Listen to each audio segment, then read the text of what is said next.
Hello everybody and welcome back to Yalan app. In this video, I'm going to show you step by step exactly how to fix Instagram follower count frozen. So if you're currently having that problem and you want to be able to fix it, well then I'm going to show you how I myself was able to fix it. So what you're going to do firstly, you're going to firstly open up your Instagram app and then you're going to come to your profile right here as you can see.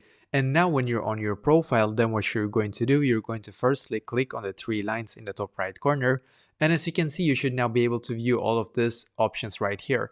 But in here, it should be on the top where it says settings and privacy. So click here and it should now take you to this page, which is perfect. So on this page, just scroll down a little bit until you can find where it says help. So it should be here perfectly. So click on help in here.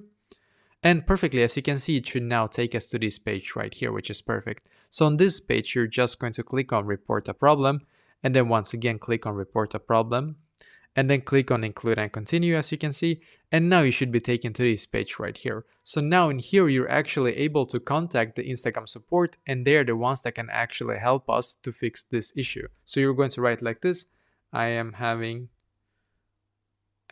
issues with my follower count being frozen. I need this to be fixed. So write like this to the Instagram support. I am having issues with my follower count being frozen. I need this to be fixed. And then click on send in the top right corner. And what will happen now is that you will need to wait 24 to 48 hours for the Instagram support to be able to actually see that you have now submitted this to them. So wait 1 to 2 business days, then go back into your Instagram account and hopefully now this issue should be fixed for you.